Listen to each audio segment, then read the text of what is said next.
생각보다 많은 분들이 알려드려도 시도를 안 해요. 만약에 내 컨텐츠 말하고 다녔는데 누가 뺏어가면 어떡하지라고 고민하거나 걱정하는 크리에이터분들 많거든요. 네네네. 제 경험상 한 번도 뺏긴 적 없습니다.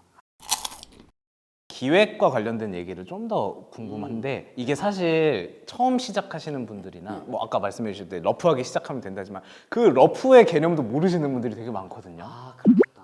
아예 사람들 앞에 서본 경험이 없다 한다면 본인이 겪었던 일화 하나를 강연처럼 써봤으면 좋겠어요. 그리고 내가 이 얘기 들려줄게 해서 만나서 사람들 만나는 것부터 해서 저는 괜찮다고 생각합니다. 근데 그때는 돈을 안 받는 게 좋다고 생각해요. 돈 받고 시작하는 그 시작점은 이제 사람들 앞에 좀 서본 분들이 하면 좋은데, 예를 들어서 제 프로그램을 가지고 알려드린다면 스피치에 대해서 알려줘야지 하고 바로 시작이 아니라 첫 번째 명확한 메시지 한 줄은 있어야 된다 생각해요. 컨셉이죠. 맞아요. 스피치도 잘하는 사람들이 더 잘하는 프로그램이 있고요. 아예 말하는 것 자체가 두려웠던 사람들에게 두려움을 없애주는 프로그램이 있고요. 특정 발표를 프로페셔널하게 보이게 하는 프로그램도 있거든요. 네네네. 엄청 종류가 많아요. 이 중에 하나를 선택을 먼저 해야 돼요. 그럼 어떻게 보면 타겟을 딱 잡는 그쵸. 그런 거. 그게 이제 그 프로그램의 생명이 되는 거예요. 컨셉. 저는 제일 먼저 시작한 게 두려움을 없애는 거였거든요. 왜냐하면 제가 원했던 스피치 문화를 만들고 싶어서 쇼 형태 프로그램을 계속 만들면서 살았다고 했잖아요. 이렇게 망한 이유 중에 하나가 사람들이 많은 분들 앞에서 본인 이야기하는 것 자체를 두려워하는 거예요. 참가자도 적고 듣는 사람도 재미가 없는 거죠. 그래서 저는 거기서 필요성을 느껴서 두려움을 없애는 프로그램을 해야겠다고 딱 선정은 했는데, 포인트는 본인이 가장 많이 생각한 영역을 고르라는 겁니다. 골라서 절대 스피치 프로그램을 하겠다 이렇게 크게 가는 게 아니라 나는 스피치에 있어서 두려움을 없애는 프로그램을 짜겠다. 큰 덩어리에서 한 단계 더 들어가야 되는 거. 아니, 예를 들어서 빵을 만든다고 하면은 바로 반죽부터 하는 게 아니고, 지식 크리에이터는 일단 무엇을 할지 정하는 거예요. 파이를 하겠다, 팬케이크를 하겠다, 이걸 먼저 정하지 않으면 컨텐츠는 나올 수가 없습니다. 지식 크리에이터 분들은 결국 컨텐츠로 돈을 벌어야 되거든요. 여기에 주력 상품이 있어요. 그거를 만들어야 돼요. 기획 단계에서 정말 중요한. 그래서 가장 명확하게 말하면 메시지를 한 줄로 잡아라. 근데 보통 크리에이터 분들이 나 스피치 배웠으니까 내가 하는 거 다 알려주고 싶다라는 마음 때문에 두려움 없애는 법부터 대인 관계에서 주목받는 법까지 다 담잖아요. 둘 다 어려워져요. 독파하기도 어렵고 다 보고 나서 다음 프로그램을 하기도 어렵죠. 저는 두려움을 없애는 것을 잡고 거기에 대해서 저만의 방법들로 커리큘럼을 나누는 겁니다. 그래서 이게 몇 회차까지 가면 좋겠다라는 틀을 딱 잡으면 이제 오픈 가능한 거예요. 제가 만든 포인트는 자존감이 높아지면 말하기에 대한 두려움은 좀 사라질 수 있겠다라는 심리랑 스피치 스킬을 합친 콘텐츠고요. 한 반에 최대 8분까지만 소수로 받고 있고, 이분들이 오시면 6주를 함께 보내요.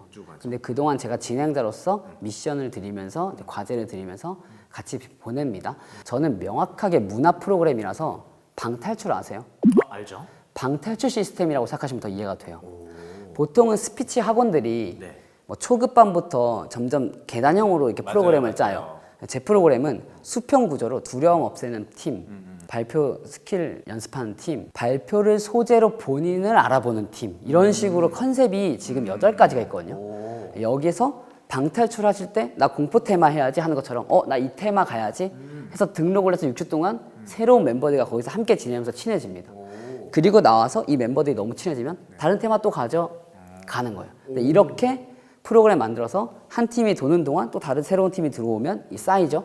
지금은 한 기수에 이제 몇십 명 정도가 참여하면서 계속 진행을 하는 거예요. 방탈출 시스템이네 진짜. 테마 맞춰가지고 이렇게 딱. 즐길 수 있게.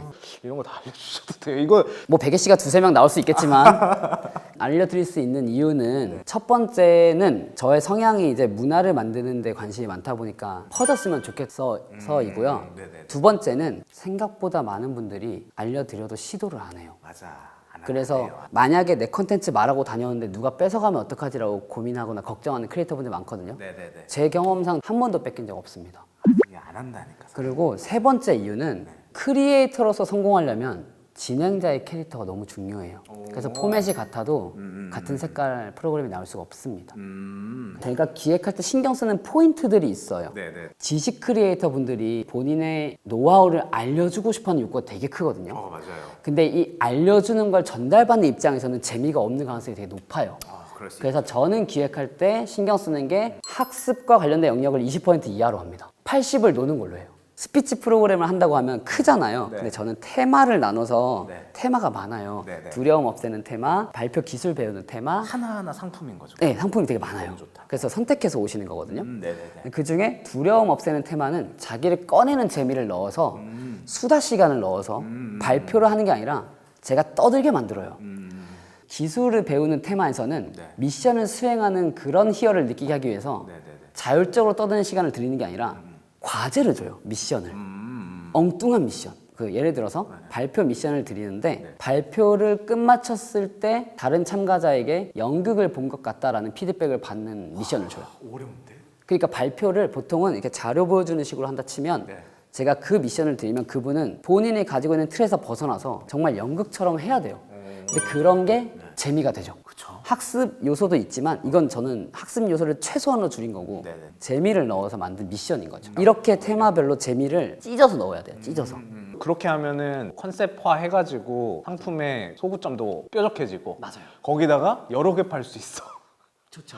너무 좋아. 너무 좋은데요? 이 정도 말하면 더 할 게 없을 것 같은데. 저는 이제 재미는 네네. 기본이고요, 사실. 네네네. 그리고 20%라고 해서 학습이 중요하지 않은 게 아니라 이 메시지가 얼마나 날카로운가. 앞에서도 얘기했잖아요. 한 문장? 네. 그게 남아야지 얘가 오래 가요, 프로그램이. 그렇죠. 재미만 부각되면 갔다가 와서 사라지거든요. 근데 야, 이거 재밌는데 이거 하고 나면 말하기에 대한 두려움 진짜 없어져. 해버리는 순간 거기에 욕구가 있는 분들이 계속 오죠. 그럼 이 프로그램이 오래 가게 하는 방법은 그 20%의 메시지에서 와요. 그거 중요하고요. 지금 하고 계시는 자피치와 관련된 거는 운영은 어떻게 하고 계세요? 제가 시작했을 때를 딱 얘기해 드릴게요. 좋아요, 좋아요. 타링, 프립, 그리고 뭐 오픈 컬리지라는 것도 있었고 일단 그런 플랫폼을 검색해 보세요. 최대한 검색을 하면 플랫폼이 10개 이상 나와요. 그 중에 컨셉을 이해하면 좋습니다. 이게 일단은 컨셉이 다 달라요. 그 중에 내 컨텐츠가 겹치는 부분이 있다면 다 올리세요. 그러면 모집이 되는 데가 생겨요. 그러면 그쪽 어플이 컨셉이 맞는 거예요. 그렇게 해서 한 3가지 정도 뭐 고르고 그걸 주력으로 많이 이제 홍보를 하고 그리고 이제 한 팀이 모인다. 장소를 비싼 데보다는 저렴한 곳을 추천합니다. 시작할 때. 저는 스터디룸을 되게 저렴한 곳을 구했거든요. 그 이유가 장소가 좋으면 사람들의 기대치가 높아지기도 하는데 컨텐츠의 부족함이 너무 여실히 드러나거든요. 중요한 건 크리에이터가 성공하려면 컨텐츠를 따라오게 해야 돼요. 그래서 장소는 처음에 좋은 것보다는 저렴하게 내가 부담 안 되는 곳을 구해서 장소가 안 좋아도 사람들이 따라오는 거를 먼저 체크해야 되는 거죠. 장소도 불만이 있고 컨텐츠도 안 온다 하면 컨텐츠를 레벨업 해야 됩니다. 장소가 아니라. 의도성이 좀 있는 네네네. 그렇게 해서 컨텐츠를 갈고 닦고 그 다음에 장소를 나중에 옮겨주면 더 만족도가 높아져요. 사람들이. 그러겠네요. 마지막으로 그러면은 예비 지식 크리에이터 혹은 지금 힘들게 4년을 지나가고 있는 분들도 계실 것 같은데 그분들한테 한마디 해주시면 좋을 것 같아요. 어느 환경에 있든 간에 본인이 생각한 콘텐츠가 정말 매력적이라고 스스로 믿었으면 좋겠어요. 시장에 나왔을 때 반응이 없다고 해서 그동안 했던 여러분들의 생각이 가치가 없는 건 아니거든요.